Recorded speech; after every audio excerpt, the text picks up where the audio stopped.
Welcome everyone to another edition of Marketing the Invisible. My name is Tom Poland, beaming out to you as always from Little Castaways Beach in Queensland, Australia. Joined today by David Jenyns. David, g'day sir, welcome. It's our Australia morning this morning. Whereabouts are you hanging out? I'm in Melbourne, Australia, right down the bottom, so pleasure to be here. Great, coffee capital of the world, Melbourne. For those of Yes, you who don't yes. know David, in 2016 he's very successfully, and this is pertinent folks, he systemized himself out of his own business. He had one of Australia's most trusted digital agencies, Melbourne SEO Services, and because it was through that sort of systemizing himself out of his own business, he went on and thought, well, this actually worked pretty darn well. I could teach this stuff, and no doubt you had people asking you how you manage that. So he founded System Hub and SYSTEMology. Today, David's mission is to free all business owners worldwide from the daily operations of running their business. Very nicely brings us to our title, David, which is how to create time, reduce errors, and scale your profits with proven business systems. Can't wait. David, our 7 minutes starts now, sir. Question number one is, who is your ideal client?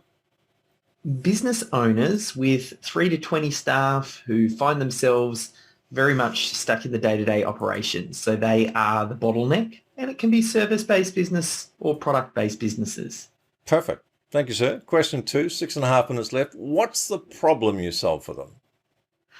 Problem that we help them solve is how do they step out of the day-to-day operations? How can they step away from the business for more than a day or two Hmm. than, without the business falling in a heap? A lot of business owners have built the business up around them. They're really intimately involved in all aspects of the business, from the delivery of the product or the service to the selling, to the marketing, to the finance, to looking after the staff, Right. and nothing really works without them. So we help to remove them. Perfect. 6 minutes left. Question number three. Tell us about the symptoms. You've got this business owner. They've probably got a business which is doing okay, but they're feeling a bit, like the hamster on the wheel sort of thing.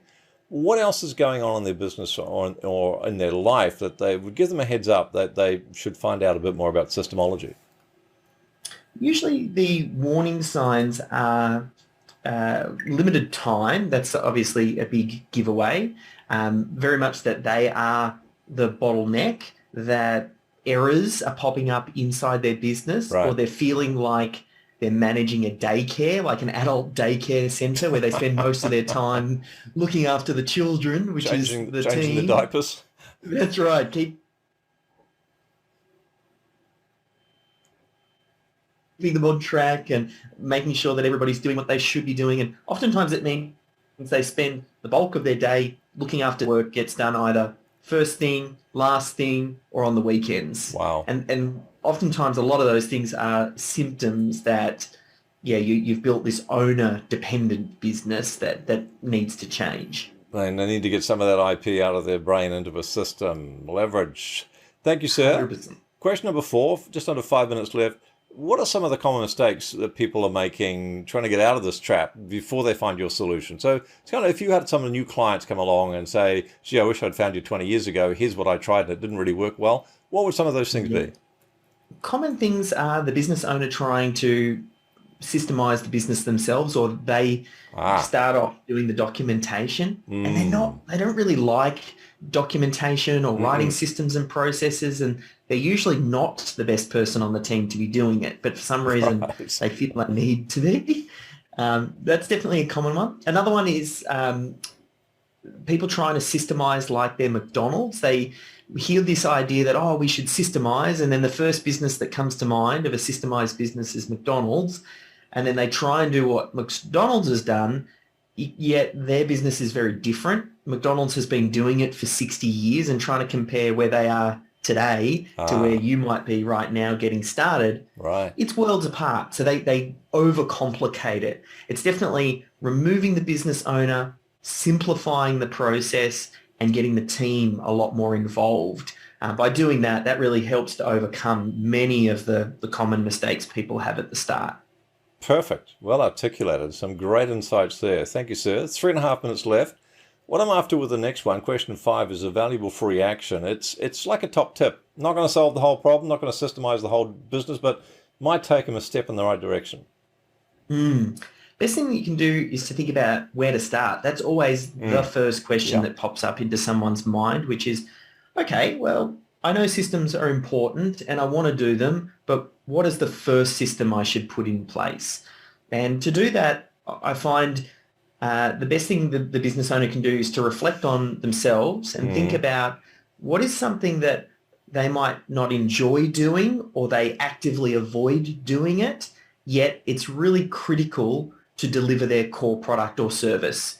Maybe they don't like writing proposals. Maybe they don't like the selling piece. Maybe they don't like setting up a new project. Maybe they don't like, there's probably elements that if the business owner shone a light on it and said, where am I going to start? That's a really great place to start. Think about what you don't like, that you're actively avoiding.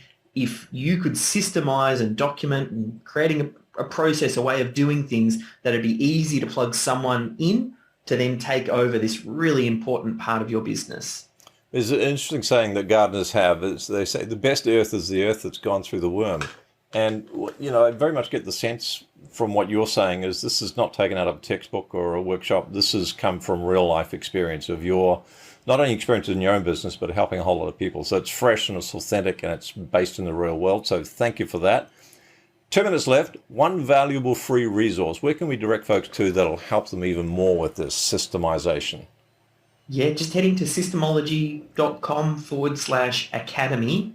There's a range of different resources, videos, trainings, audios, templates. Great way to get started. We've got a little free resource in there called the Critical Client Flow, which again further helps to identify where do I get started? What are the first 10 to 15 systems that you should consider documenting first? Fantastic. So systemology.com/academy. Thank you, sir. We've got a whopping 70 seconds left. Last question. What's the one question I should have asked you but didn't? One question is that I always like to talk about is how I got to know Michael E. Gerber, the author of the E-Myth, and how did he come to endorse systemology and the work that we do. It's a big story. It's covered in the start of the Systemology book, and if you hear the audio version of that, Michael reads it himself and his wife makes the cameo as well. Beautiful. But yeah, one of the big things, how it happened, it kind of goes through all of those details, but the short version is there are huge opportunities for business owners every single day, and you just need to create enough space to be able to take advantage of those opportunities when they land in your lap. And that for me was my Michael Gerber, but every business owner listening, there is a big opportunity waiting for you if you can just get out of the day-to-day operations of Perfect. David Jenyns. Perfect. David Jenyns, thank you so much for your time. Pleasure. Thanks for checking out our Marketing the Invisible podcast. If you like what we're doing here, please head over to iTunes to subscribe, rate us, and leave us a review. It's very much appreciated. And if you want to generate 5 fresh leads in just 5 hours, then check out www.5hourchallenge.com.